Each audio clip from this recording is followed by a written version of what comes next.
Merci beaucoup, chers journalistes. D'abord, c'est une bonne opportunité que vous m'accordez pour échanger à ce sujet. La journée mondiale des personnes âgées et des grands-parents, célébrée dans le monde entier chaque 23 juillet, c'est une bonne journée qui nous rappelle de l'existence de la personne humaine.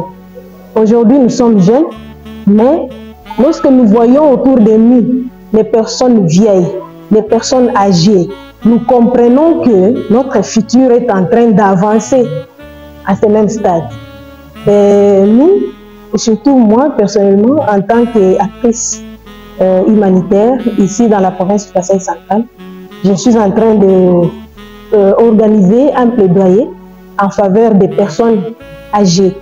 Je parle surtout des personnes âgées qui vivent actuellement en séparation, dont les maris sont décédés, dont les femmes sont décédées, les personnes que nous appelons les veuves.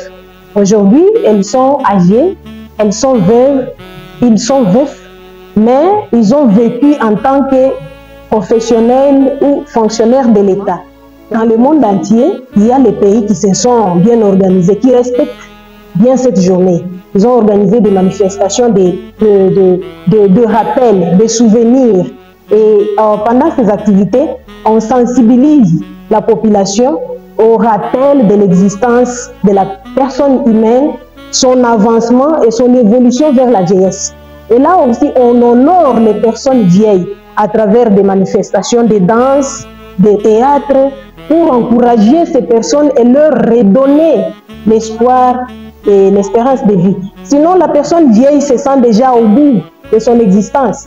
Mais pendant ce temps, on lui redonne l'espoir et l'espérance de vie. Dans notre province, moi-même, je déplore un constat observé.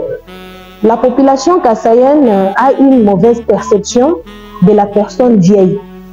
Nous considérons un vieil homme, une vieille femme, nous considérons cette personne comme sorcière, comme dotée d'un pouvoir maléfique.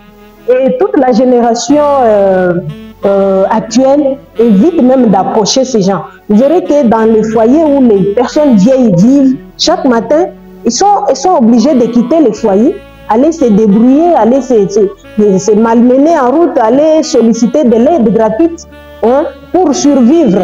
Alors que la plupart font partie de certains foyers dans la ville ici et même dans la province. Mais ces personnes ne sont pas encadrées au sein de leur foyer d'abord. Et je déplore aussi un constat au niveau de notre organisation gouvernementale où il n'y a pas un système, il n'y a pas un centre d'encadrement des personnes vieilles, des personnes de troisième âge. Il n'y a pas ces services-là.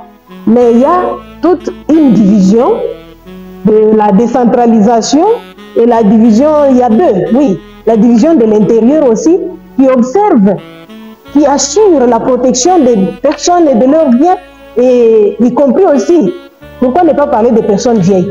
Mais je trouve ces personnes le long de toutes les routes en train de mendier, comme s'il n'y a pas une organisation, il n'y a pas un service qui s'en occupe.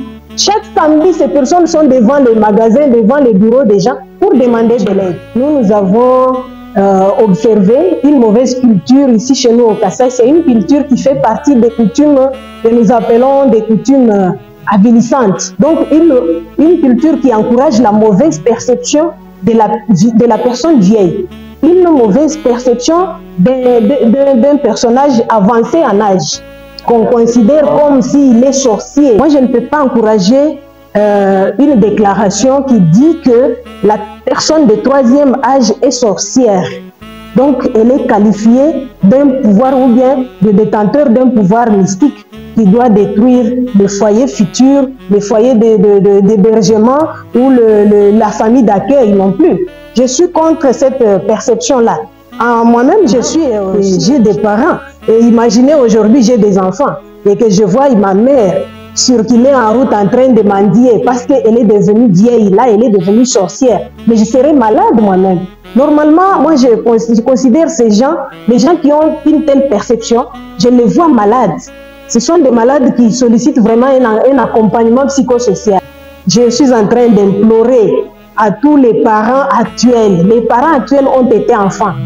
Les parents actuels commençaient déjà à instaurer une stratégie et une discipline de la bonne collaboration et de la bienveillance dans nos foyers pour qu'au futur, que vos enfants arrivent à mieux vous encadrer. Alors, je suis en train de solliciter aux jeunes, aux enfants, d'arriver à protéger les vieilles personnes. Il y a d'autres jeunes même qui jettent des pierres. Les vieillards qui passent, qui mendient le long de la route. Vous verrez les enfants qui leur jettent des pierres. Ce n'est pas sérieux. Et il y a aussi une demande que j'adresse au gouvernement. Le gouvernement doit prendre ses responsabilités en créant un centre d'encadrement de ces personnes vieilles. Il n'y en a pas juste là, ici, à Kananga, au Kasaï. Ça n'existe pas. C'est pourquoi ils sont le long de toutes les routes en train de mendier et ils sont exposés à des accidents. Et les autres sont exposés à des moqueries, des injures, des pierres de la part des enfants qui considèrent que ce sont des sorciers. Voilà.